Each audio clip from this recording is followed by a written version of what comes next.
Bueno, buenas tardes, bienvenidos a todos a esta presentación de las publicaciones de la Facultad de Teología de la Universidad Católica Argentina durante el año 2024.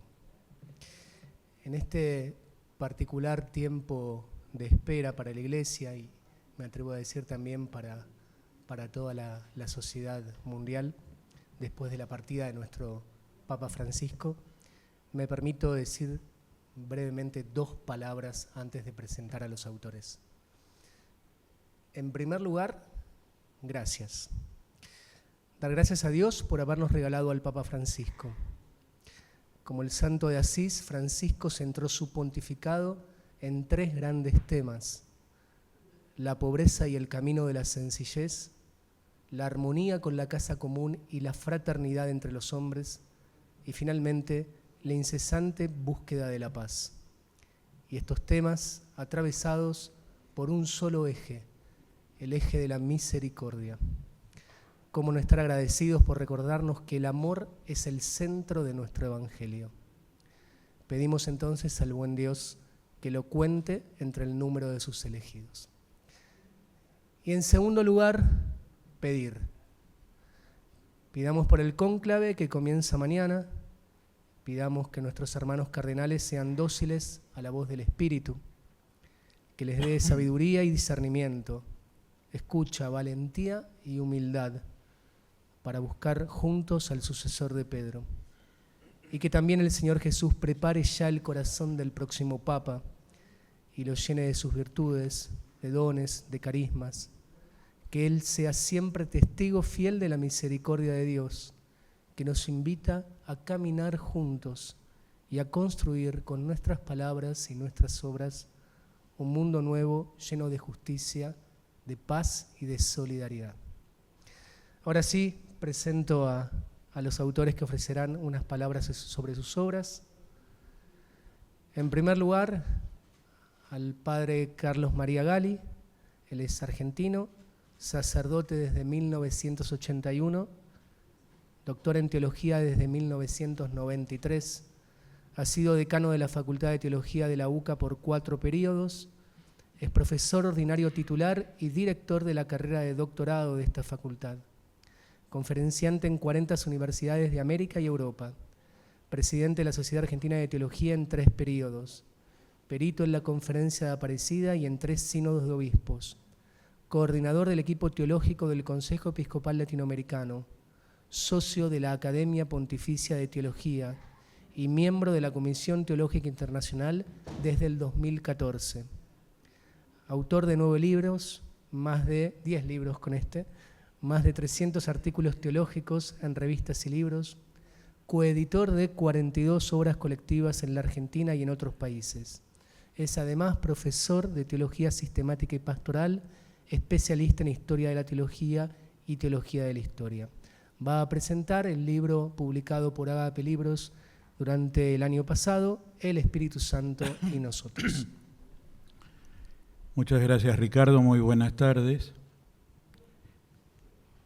Nuevamente la Facultad de Teología se hace presente en esta feria ininterrumpidamente desde el año 96. Agradecemos al conjunto de la Universidad Católica poder encontrarnos con ustedes en esta sala. Somos pocos, pero somos más que algunos actos donde hay grandes escritoras en este momento. En estos días, en todos los medios aparece la pregunta, un poco ingenua, un poco pícara: ¿quién elige al nuevo Papa? ¿Los cardenales o el Espíritu Santo? ¿El Espíritu Santo o los cardenales? Saben que yo no soy muy partidario de poner la O donde hay que poner la I. Decirlo que lo elige el Espíritu Santo, habría que cargarle a él todos los malos papas de la historia. No son tantos, pero son algunos. Decir que lo eligen solo los cardenales y entrar en el juego de intereses políticos, que pareciera lo único que se comenta en estos días, los que no saben casi nada de la Iglesia. Hay que ponerla ahí. el Espíritu a través de los cardenales sí se dejan guiar por el Espíritu. El Papa Francisco repetía que el Espíritu Santo es la armonía y tomaba esa frase de un gran obispo y teólogo del siglo IV que escribió sobre el Espíritu Santo, San Basilio de Cesarea. Y Francisco decía, el Espíritu Santo es el origen de la armonía entre las iglesias y debe serlo también entre los obispos. Hoy digamos también entre los cardenales. Pero el Espíritu Santo obra en nosotros, a través de nosotros y más allá de nosotros. Entonces siempre puede haber sorpresas de aquello que tratamos de imaginar o prever. Decía San Basilio, y yo lo cito en la página 26, así como nosotros estimamos como un bien la concordia y la unidad entre ustedes, así también los invitamos a participar de nuestros sufrimientos, de los sufrimientos que son causados por las divisiones, y a no apartarnos de ustedes por el hecho de estar lejos debido a la posición de los lugares, sino más bien a recibirnos mutuamente en la armonía de un único cuerpo o comunidad, porque estamos unidos en comunión según el Espíritu. El Espíritu Santo y nosotros podría ser el Espíritu Santo en nosotros. Si hablamos del Espíritu Santo en Dios, con el Padre y el Hijo y el Espíritu Santo, usamos la I, o usamos con, los glorificamos, los alabamos a uno con el otro. Pero si hablamos del Espíritu Santo en relación a nosotros, usamos el en. Él en nosotros y nosotros en Él, y con Él, y gracias a Él. Pero no le puse en para ser fiel a una frase que está en los Hechos de los Apóstoles, cuando se debate una cuestión decisiva para la vida de la Iglesia de Jesús, que está en los Hechos de los Apóstoles, el capítulo 15, la oración o el versículo 28, el Espíritu Santo y nosotros hemos decidido no imponerles más cargas que las indispensables. Ya bastantes cargas tiene la vida, lo sabe cada uno, lo sabe cada una. Encima vamos a poner más. Acá se trataba de no imponer a los griegos o romanos que querían ser cristianos y querían bautizarse, no imponerles la circuncisión que hacían los judíos, que ya la tenían y que se convertían al cristianismo. No poner más cargas. Esto debería ser un buen criterio para el nuevo Papa. Un cristianismo que es exigente pero amoroso, no pone más cargas, sino que acompaña solidariamente el camino de la vida con sus cargas. Yo quería poner de tapa el vitró que está en la Basílica de San Pedro atrás, pero cuestiones del Vaticano costaba mucho, entonces la editorial colombiana del CELAM, también está acá el editor argentino de Ágape, y no lo quiso pagar tanto, y un pintor de Bogotá hizo este espíritu muy lindo, que es propiedad de los editores latinoamericanos. La edición española lo tiene en blanco y negro. Pero en la tapa se puso esta imagen, que es el aula Pablo VI, donde los papas tienen audiencias adentro del Vaticano. Y, adelante. Y acá abajo hay una foto de la Asamblea Sinodal, en este caso de la primera sesión, que fue en 2023, en octubre, porque la forma en que el Papa Francisco cambió las reuniones sinodales no es solo en su composición, abrirlo a más laicos o sacerdotes o miembros no obispos, sino además en la disposición. Estamos todos en una gran sala, en el aula Pablo VI, en mesas, 36 mesas de 10 miembros cada uno, la mesa del Papa adelante, la mesa de los colaboradores atrás, y una de mis hermanas, que no está presente, que me escribió enseguida, me dijo: parece la sala de una fiesta de casamiento, porque están todas las mesas al lado una de la otra. Bueno, eso es hacer una iglesia más sinodal, o más fraterna, o más solidaria, o más horizontal, aunque la palabra es reductiva, más participativa y más testimonial, más misionera, donde un cardenal, segundo o tercero en la curia, tiene 3 minutos para hablar exactamente igual, lo dirá mejor Marcela, que cualquier miembro laico. Y los 10 tienen que escuchar a los 10, en paridad de condiciones. El Espíritu Santo y nosotros, desde el punto de vista teológico, es un esfuerzo de conocer al Espíritu, lo que se llama neumatología. Neuma es espíritu, al Espíritu Santo, en la Iglesia, en nosotros. O bien, pensar a la Iglesia sobre todo a partir del Espíritu Santo. Y de nosotros, pero sobre todo de Él, del Espíritu, en nosotros. El Papa Francisco usaba esta otra palabra: el Espíritu nos sorprende, nos da sorpresas. ¿Nos sorprenderá esta semana? Seguramente. El libro es una obra teológica, no es un libro de divulgación espiritual. Es una obra que requiere sentarse un poco.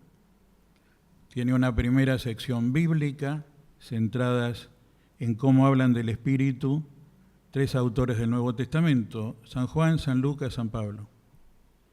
Y el eco en la tradición de la Iglesia.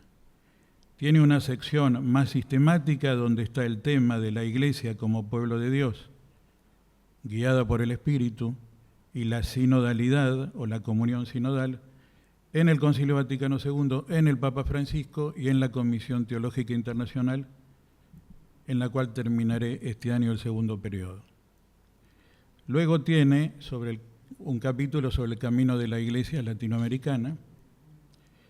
Luego hay una sección sobre el actual proceso sinodal. Digo actual porque no terminó. Los sínodos tienen una etapa de preparación o de escucha o de consulta que empezó el 9 de octubre del 21, una etapa de celebración o de asamblea, de encuentro, que tuvo 2 momentos, octubre del 23 y octubre del 24, y una etapa de recepción, implementación, aplicación, o el nombre que nos parezca mejor, en la cual estamos. Se sabe poco que Francisco, estando hospitalizado en el Gemelli, entre las cosas que firmó lúcidamente, porque una cosa es no poder hablar, pero otra cosa es seguir pensando y seguir decidiendo, aun con límites, una de las cosas que aprobó es el camino sinodal de toda la Iglesia entre el 25 y el 28, y una asamblea sinodal mundial en octubre del 28. El ejecutor de esto es uno de los papables, el cardenal Mario Grech, que es de Malta. La última sección, bueno, en el libro no está la segunda sesión de esta asamblea, y por lo tanto no está comentado el documento final, que habla de una iglesia más sinodal y más misionera. Misionera es evangelizadora, y la evangelización no es marketing, no es cruzada, no es proselitismo, es testimonio y atracción. Llama la atención, más allá de los límites de nuestra querida Argentina, tan difícil la Argentina, que en el mundo entero muchos jóvenes y muchos no creyentes fueron tocados en su corazón por el Espíritu Santo a través de la figura de Francisco. La última sección es sobre la teología, o los que hacemos teología, o a los que les interesa la teología. Porque hemos colaborado para hacer teología de la sinodalidad, es decir, pensar qué es esto de una iglesia en camino, donde tratamos de discernir juntos. Pero además tenemos que pensar qué es hacer teología sinodalmente, más unidos unos con otros. La forma de hacer teología está muy marcada por la vida religiosa masculina. Masculina porque hasta ahora, sobre todo, los varones hicieron teología, y religiosa porque la teología se hizo desde el 1500 hasta el siglo XIX, sobre todo en las grandes órdenes religiosas. Benedictinos, franciscanos, agustinos, dominicos y después jesuitas. El clero bajo, como somos nosotros, el clero secular, recién empezó a hacer más teología en el siglo XX. Y grandes teólogos del clero secular han sido reconocidos. Uno de ellos fue el Papa anterior, no religioso, sino del clero secular. Termino con esto para ver si puede haber algún intercambio y escuchar a Marcela y a José Carlos. No hay sinodalidad, no hay misión.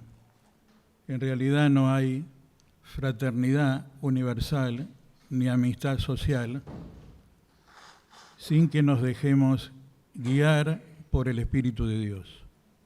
San Pablo tiene una frase que es: tenemos que caminar en el Espíritu. El camino es Cristo, pero tenemos que caminar en el Espíritu. Y aquí vamos haciendo camino al andar. Dios quiera que nos dejemos guiar para caminar cada uno y todos en nuestra facultad, en nuestra iglesia argentina y en el mundo entero, nos dejemos guiar por el Espíritu para caminar el camino de Jesús.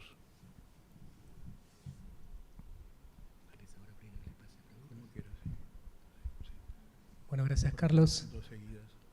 Abrimos un espacio de preguntas, si quieren, para el Padre Carlos. Dos seguidas al toque. Dos seguidas al toque. Sí.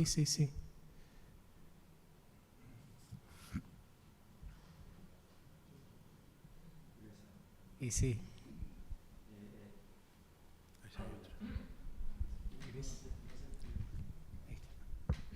Disculpe, estoy con cosa de garganta, perdón.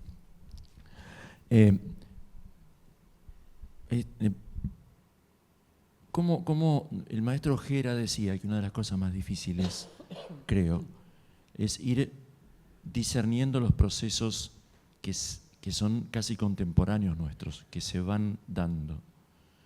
Percibir lo que el Espíritu Santo está haciendo requiere una sensibilidad y una profundidad y una lucidez muy particulares. Bueno, vos no solo vas a la fuente, sino que estás atento y ayudás. Entonces lo que yo quiero preguntarte es, como testimonio tuyo de hace décadas, escrutando, discerniendo y pensando, para no ser simplemente un anecdotario, pasó esto y luego esto y luego esto, sino que hay una trama, hay una cierta intencionalidad que se manifiesta, hay una dirección, hay una verdad en la cual se camina. ¿Cómo lo haces vos? Aquí aparece reflejado, pero ¿cómo lo haces? Y dale también, y Marcela. Respondo las dos juntas. Sí. Paula. Sí, yo le quería preguntar cuál fue la motivación que tuvo como para escribir este libro, o sea, qué fue lo que le movió el corazón como para poder escribirlo y ir pensando todo esto y transmitirlo así. Bueno, empiezo con esta y sigo con la otra. La motivación inmediata es participar en el proceso sinodal y estar convencido. Soy testigo de muchas cosas de este proceso sinodal desde el año 21. Algunas en las que estoy totalmente de acuerdo y otras en las que estoy profundamente en desacuerdo. Algunas que me pusieron contento y otras que me hicieron sufrir, acá o en Roma. De tal manera que uno tiene que saber atravesar eso para ver quién guía el proceso. Pero eso no se ve en medio del camino. hay que tratar de mirar lejos. En ese sentido, siempre me llamó la atención que en el libro de los Hechos de los Apóstoles se habla del Espíritu Santo como de un sujeto, como alguien que no es Pedro, Pablo o cualquier otro que aparece allí, pero que está permanentemente y al cual, que es sujeto de muchas acciones, de muchos verbos. Inspira, sopla, mueve, dirige, bendice, marca el camino, irrumpe, se desplaza, habla, decide, impulsa y mil cosas más. Y uno diría, si lo lee esto alguien que nunca sintió nada de la tradición cristiana ni del Espíritu Santo, diría, pero ¿quién es este señor? Que tiene una acción transversal, abarcadora y más decisiva que Pedro y Pablo. Bueno, quise poner eso por escrito. ¿Cómo trabajo yo? Hay que leer mucho, hay que pensar mucho y hay que escribir mucho. Leer mucho, en una Argentina que se lee poco, leer mucho, pensar mucho, cuando hay teólogos y teólogas que repiten, hay que pensar mucho y hay que animarse a escribir, que nos cuesta a todos, hay que sacrificar mucho tiempo de la propia vida para escribir, de día y de noche, sobre todo en vacaciones. Pero esto no lo digo solo yo, lo decía Ratzinger o lo dice Olegario González de Cardedal. El libro comienza citando un autor alemán poco conocido y en realidad no muy trascendente, que escribió en el año 40 un libro que se llama Eclesiología en Devenir. Y él trataba de pensar el proceso eclesial en curso en ese tiempo, que hoy llamamos antes del Concilio Vaticano II. Y también me refiero a un autor que estudiamos en el posgrado de la facultad, un jesuita canadiense, Bernard Lonergan, que dice: es muy difícil entender cuando somos contemporáneos de los hechos, porque estamos inmersos en ellos. Pero el historiador o el pensador o el que trata de analizar el presente tiene que descubrir lo que se está gestando, lo que se está gestando. Si alguno lee el artículo que salió publicado ayer en el diario La Nación, yo cuento que en 2005, antes de la elección del Papa Francisco, tanto en México, donde estaba por un encuentro de pastoral urbana, como cuando llegué a la Argentina y en la misma facultad, el día que lo eligieron, manifestaba por qué pensaba que iba a ser Bergoglio. Pero eso no es ser ningún adivino, es tratar de sintonizar con lo que está sucediendo y en lo posible con lo que nos dice el Espíritu a la Iglesia, a las iglesias.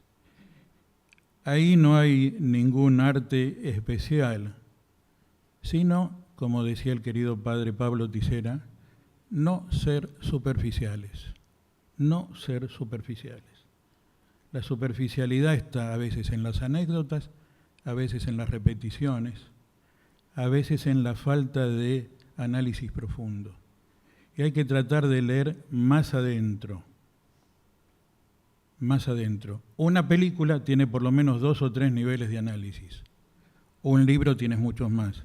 Leer la vida y la historia como un texto es mucho más complejo. Pero bueno, ahí tenemos que dejar guiarnos por el Espíritu. Gracias, Carlos.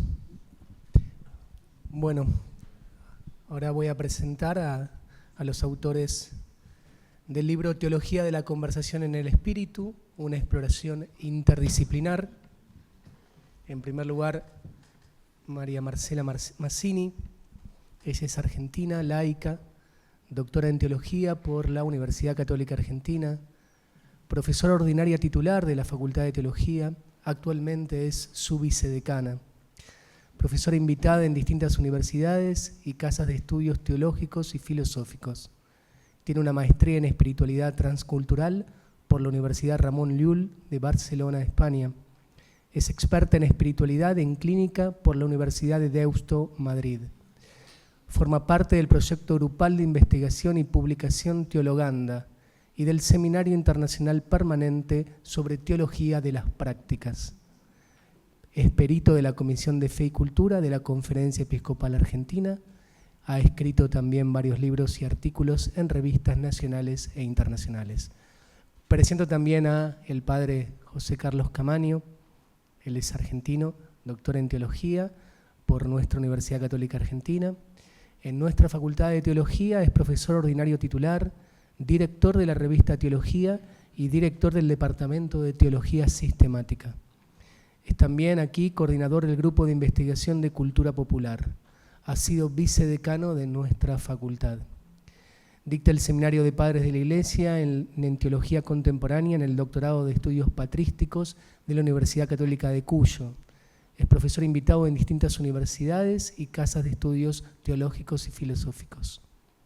Perito de la Comisión Fe y Cultura de la Conferencia Episcopal Argentina, miembro de la Comisión de Ritos de la Conferencia Eclesial Amazónica.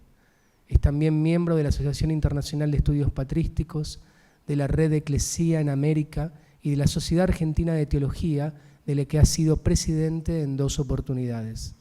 También ha escrito numerosos libros y artículos en revistas nacionales e internacionales.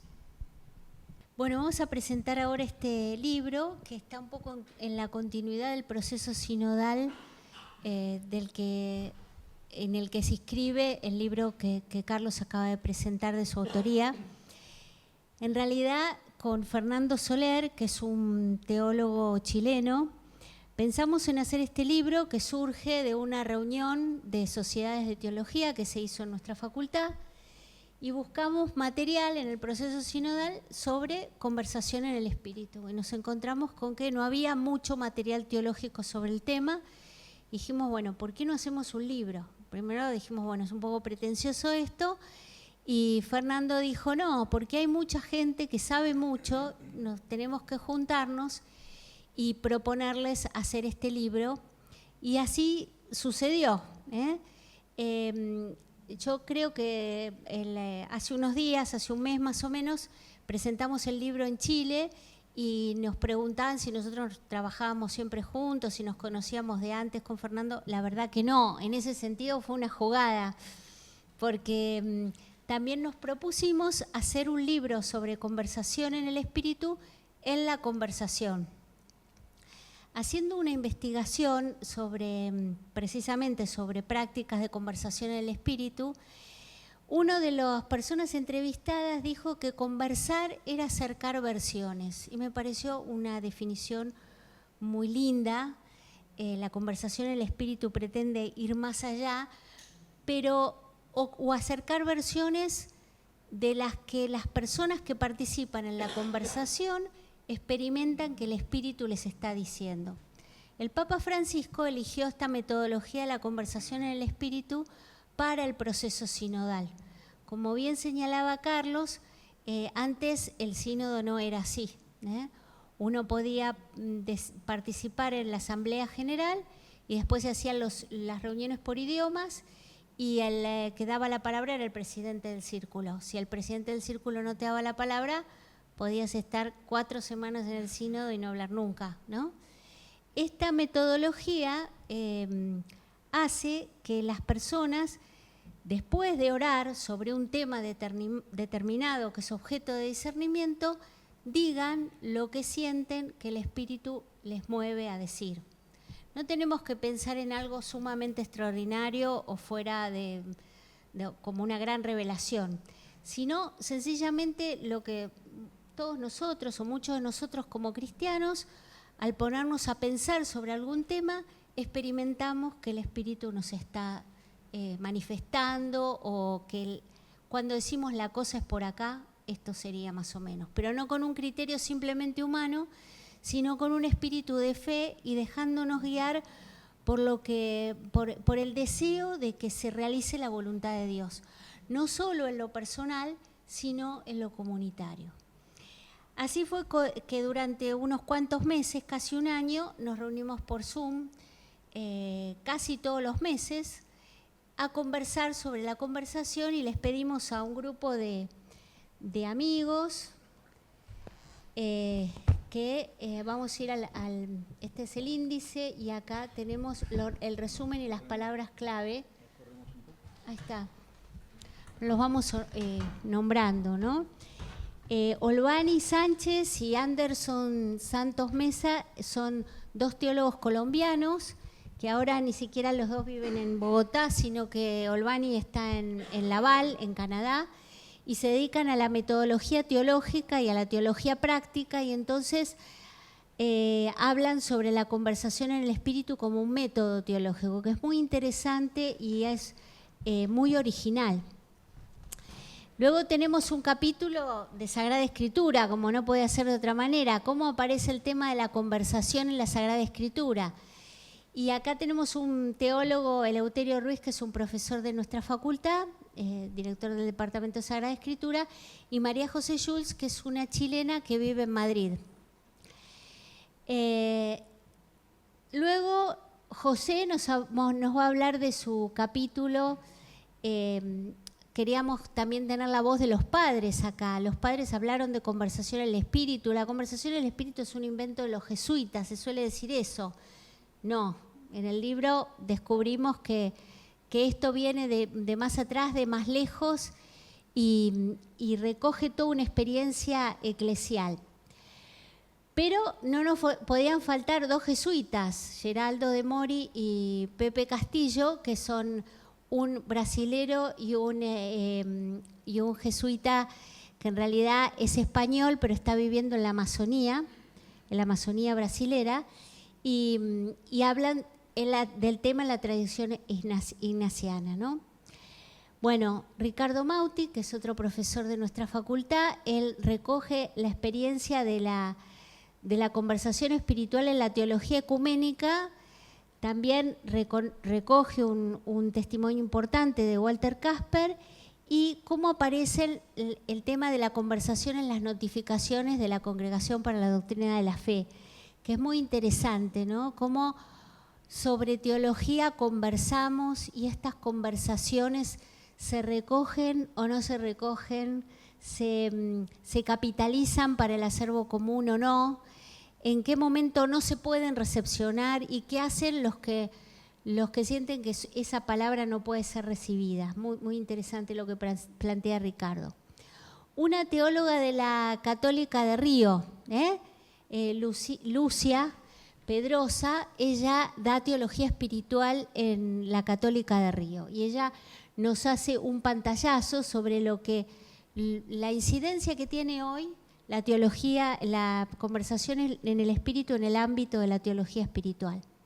Sandra Arenas, que es una teóloga chilena, actualmente es la directora de la carrera de teología en la Universidad de Temuco, en el sur de Chile, recoge los aspectos eclesiológicos de la teología de la conversación en el espíritu. También es muy interesante cómo ella aborda este tema y es bastante novedoso. Luego tenemos un psicólogo que también tiene estudios de teología, Rodolfo Núñez, que él trabaja en la Finisterre de Chile y habla de la confianza necesaria para llevar adelante esta conversación en el espíritu, porque en una conversación en la que pretendemos poner en común lo que el Espíritu Santo nos dice, esto no lo podemos hacer si no confiamos básicamente en las personas que están charlando con nosotros, que están conversando con nosotros. Además hay algo importante en la metodología de la conversación en el espíritu, que se pide una cierta confidencialidad. Lo que se charla en el grupo de conversación en el espíritu, después podemos entregar el consenso final, ¿no? Que la metodología es en 3 rondas.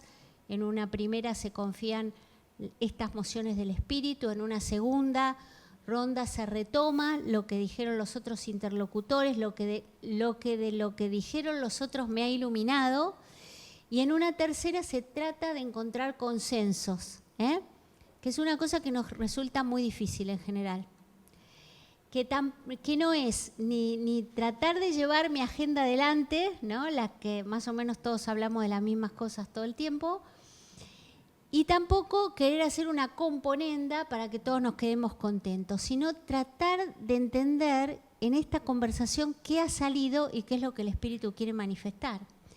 Bueno, todo eso no se puede hacer sin confianza y Rodolfo lo asume muy bien el tema.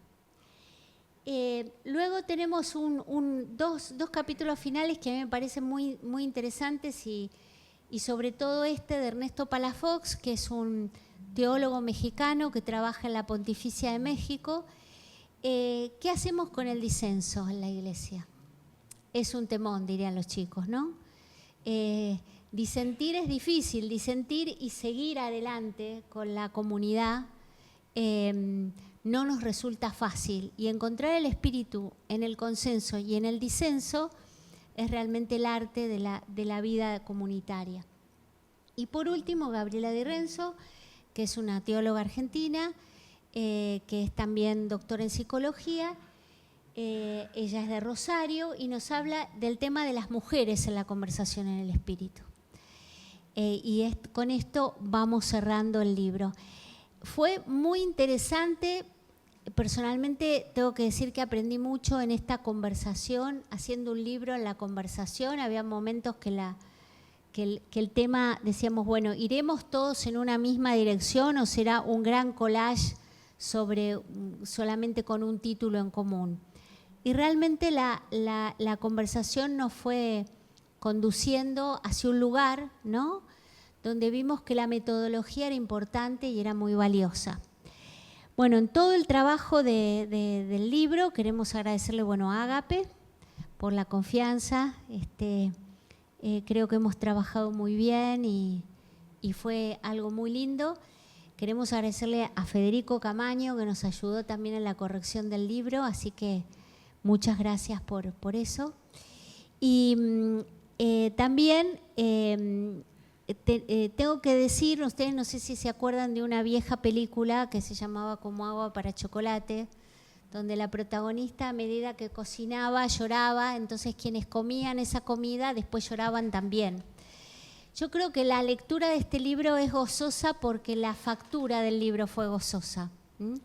Descubrimos, aprendimos, nos conocimos, nos hicimos amigos, conversamos, acercamos versiones. Así que muy contenta con el resultado final y quisiera pedirle a José que nos hable de su capítulo y de algún otro que vos nos quieras compartir. Bueno, gracias Marcela y a todos por estar acá. Primero voy a decir algo sobre el tema de la conversación en este momento de la vida de la Iglesia.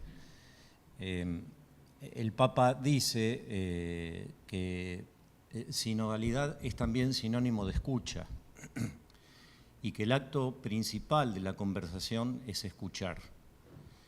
Muchas veces estamos incapacitados para una conversación honesta, sincera, porque no dejamos derrumbar nuestros prejuicios cuando escuchamos al otro. Y cuando él habla sobre la escucha en aquella famosa definición que utiliza un poco los pasos de este gran teólogo Bernard Lonergan, cuando Lonergan habla de cómo uno puede encontrarse verdaderamente ante la realidad, el Papa lo traduce a la idea de escucha y termina hablando de un martirio. O sea, escuchar tiene algo de martirio, escuchar en serio. Normalmente no escuchamos a los demás, esperamos a ver cuándo terminan para contestarles. O sea, lo que estamos escuchando son nuestros prejuicios sobre los otros. Y el proceso de conversación en el espíritu es sobre todo dejar que el espíritu sane en nosotros los prejuicios que tenemos a la hora de prestar atención, que es el primer momento fundamental de la escucha. Eso que decía Carlos del quehacer teológico, del problema del quehacer teológico, que es a veces la superficialidad con la que se toman algunos temas, nos puede suceder en la escucha de las personas, escuchar con superficialidad porque no prestamos atención, porque no estamos ahí. Entonces, para que haya una auténtica sinodalidad, tenemos que realmente prestar atención, tenemos que escuchar, y este es el fundamento de toda conversación. A mí me pidieron que tomara un periodo que es muy interesante porque es el de los primeros testigos del Evangelio que no fueron testigos directos, de la acción de Cristo y que conservan con su palabra el testimonio que otros le ha dado. Y yo tomé un autor que fue Ignacio de Antioquía. Ignacio es un autor muy particular, tuvo una gran autoridad en la Iglesia antigua, hasta, imagínense ustedes que hasta que más o menos se empieza a organizar el canon de las Escrituras, había 3 textos que se llama Período Apostólico de los Padres de la Iglesia, que es Pastor de Hermas, la Didagé e Ignacio de Antioquía, que se citaban un poco como textos también revelados, ¿no?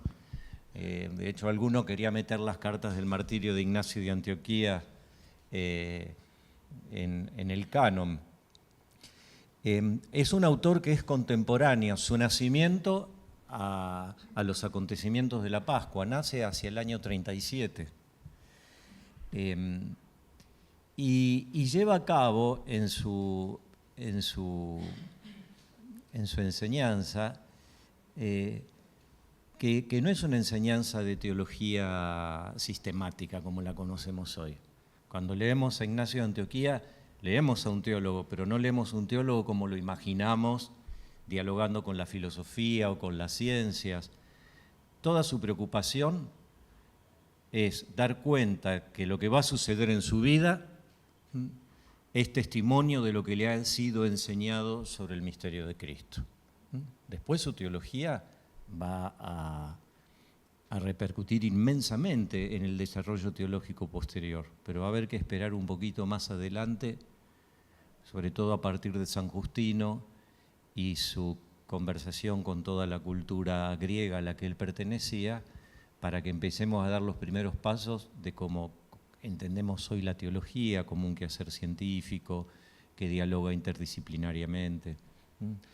Nada de esto hay en Ignacio, pero cuando uno lee sus textos se encuentra con un autor que conversa permanentemente con su comunidad y que la vida comunitaria del cristianismo a principios del siglo II era profundamente participativa, sinodal le llamaríamos él hoy. De hecho, para Ignacio el valor más grande de su entrega no es consumarse como obispo, sino consumarse como discípulo. Le llega a decir a una de las comunidades: para ser plenamente discípulo solo me falta ser entregado por Cristo. O sea, la plenitud para él de la vida cristiana es el discipulado al cual él sirve desde su tarea como obispo. Aquí hay en este momento de las comunidades cristianas algo que uno podría decir, el diseño de esta visión de las comunidades cristianas lo encontramos, me parece a mí, en el capítulo 24 del Evangelio de Lucas, que atraviesa todo nuestro libro, que es el relato de los discípulos de Emaús. Porque en ese relato sucede algo muy interesante, todos lo conocemos. Van estos discípulos en camino y Jesús se les aparece y les pregunta de qué estaban hablando. Jesús sabía de qué estaban hablando y conocía el fin de la historia. Y ellos, podríamos decir, hasta subestiman la pregunta. Jesús podría haber reaccionado como reaccionaría uno: no me vengas a mí con que no sé lo que sucedió estos días en Jerusalén, porque no. Él, no obstante teniendo el dato, no obstante sabiendo la respuesta, deja que los otros lleguen hasta el fondo de su dolor, de su decepción. O sea, no frena el proceso del otro. Ese texto es un modelo de conversación. Yo también lo pongo allí porque conecto esta visión de una comunidad en la que no nos vivimos anticipando con respuestas fáciles a los problemas de los demás, sino que gran parte de la solución en el acompañamiento de la vida de los otros está en escuchar hasta el fondo lo que está pasando. O sea, esa dimensión martirial de la escucha que que aparece en el relato de los discípulos de Emaús y que constituye de algún modo un espejo de cómo se autocomprende también los primeros que comenzaron a seguir el camino de Jesús. Hay una cosa más que yo pongo ahí en el texto que me parece interesante, vinculado al tema de los discípulos de Emaús y a Ignacio de Antioquía, y es la importancia de distinguir entre testimonio y tradición. Nosotros no estamos llamados a dar cuentas de una tradición, sino que ser cristiano es estar llamados a dar el testimonio de un estilo de vida que resulta, como decía Benedicto XVI, atractivo, ¿no? O como después lo reformula Francisco, que contagie, pero el cristianismo se funda sobre el testimonio, no sobre la tradición.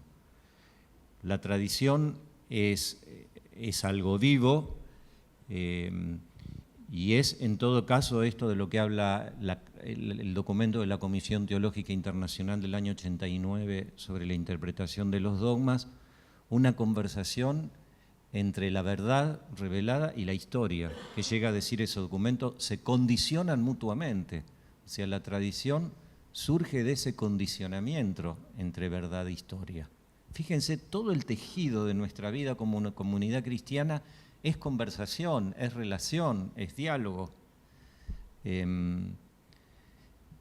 Ignacio de Antioquía no está preocupado por conservar tradiciones, está preocupado por dar cuenta en su vida de aquello que encuentra sentido en la entrega de Jesús y devolver de su vida un testimonio. Entonces también aquí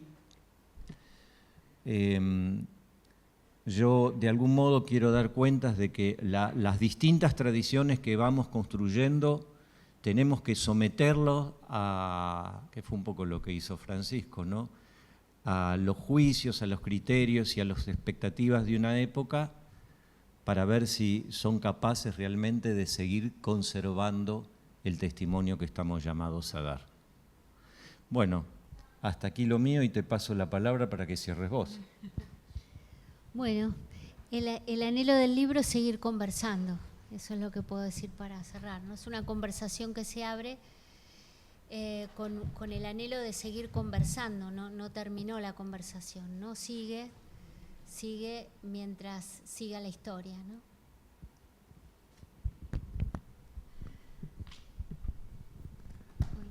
Bueno, abrimos el espacio para las preguntas también, para Marcela y José Carlos.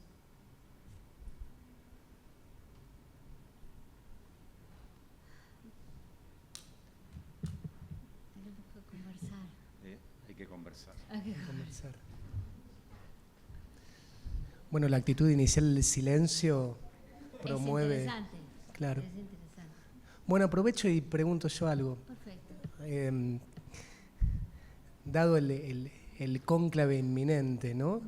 Si tuvieran frente a frente a los cardenales,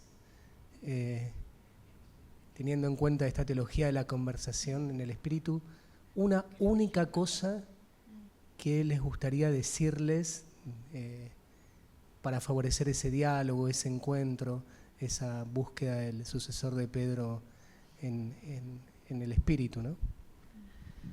Yo les leería algo del año 97 de Ratzinger, que en una entrevista en una televisión alemana acerca de cómo exactamente el Espíritu Santo elige en un cónclave al que será Papa, Ratzinger dio la siguiente respuesta. No lo diría de esta manera, que el Espíritu Santo elige al Papa. Yo diría que el Espíritu Santo no toma precisamente el control del proceso, pero como buen educador que es, nos deja mucho espacio, mucha libertad, sin abandonarnos por completo. El papel del Espíritu Santo debe entenderse de una manera mucho más elástica. No dicta el candidato por el que se debe votar. Tal vez la única garantía que ofrece es que todo el asunto no se arruine totalmente.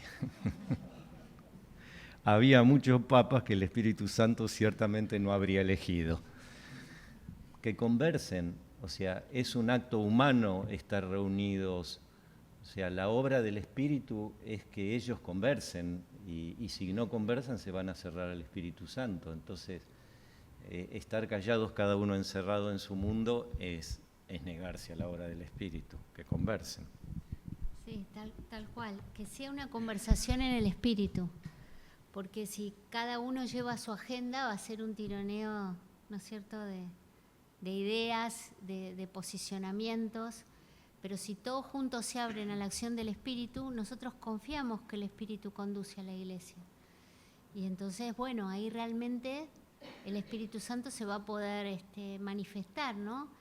Y ese es el objetivo de la conversación en el Espíritu. Cuando en las comunidades la gente se pone a hacer conversación en el Espíritu, una de las cosas que sucede es que sale una cosa a otra de la que cada uno de los participantes de la conversación tenía en la cabeza cuando empezó a hablar. Y eso no te lo explicás, sino es que realmente el Espíritu quiere manifestarse, ¿no? Y yo también pensando en esto del cónclave decía, bueno, cómo el Espíritu nos sigue enseñando, porque tantas veces uno ve opinar personas sobre alguna cosita chiquitita que vos sabés y conocés, o en la clase tenés ganas de intervenir todo el tiempo sin respetar este proceso que decía José, ¿no? Bueno, Dios se ata a nosotros e incluso nos deja hacer desastres, digamos, ¿no? Con un respeto absoluto por nuestra libertad. Bueno, ese respeto de Dios por nuestra libertad nos llena de responsabilidad también.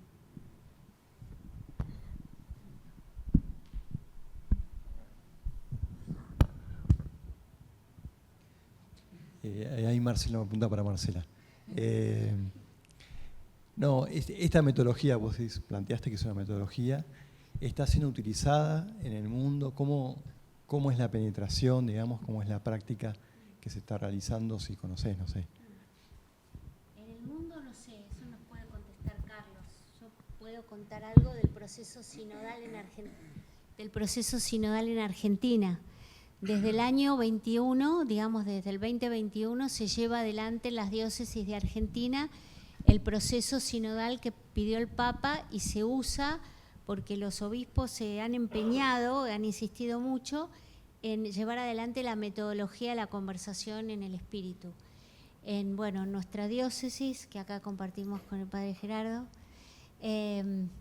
también, o sea, la llevamos adelante y va produciendo frutos, y va produciendo, como todas las cosas en la vida, hay que practicar para que salgan bien. Y para que sea un verdadero camino de discernimiento hay que conversar mucho y hay que tener mucha paciencia. Creo que es un proceso que ojalá continúe y que el próximo Papa también sepa custodiar, ¿no? ¿Carlos? Sí, la familia es bastante aplicable, sí. Dos palabras. Una, que en la primera sesión del sínodo muchos se asombraron del método.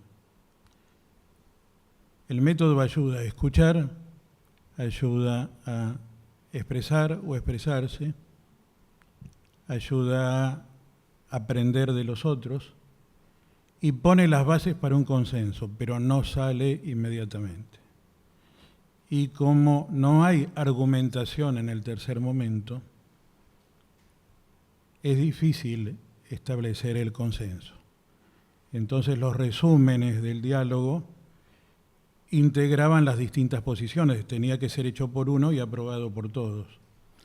En la segunda sesión se quedó que como lo importante era acá decidir y no solo conocerse, escuchar y conversar, sino con todo eso discernir y decidir, iba a haber una segunda vuelta de la tercera vuelta, del momento de encontrar un consenso. Y que además lo mismo se iba a hacer cuando se recibieran aportes del plenario o de la asamblea toda. Lo segundo, muchos episcopados han ido a la Secretaría del Sínodo, que es la que organiza todo esto, entre la primera y la segunda sesión, octubre del 23, octubre del 24, y han dicho, qué bien nos hizo este método que lo estamos aplicando en nuestras asambleas de la Conferencia Episcopal, incluyendo la Argentina, que por sugerencia de Monseñor Ojea lo empezó a usar el año pasado. No es el único método, es un método que nos ayuda a discernir en común.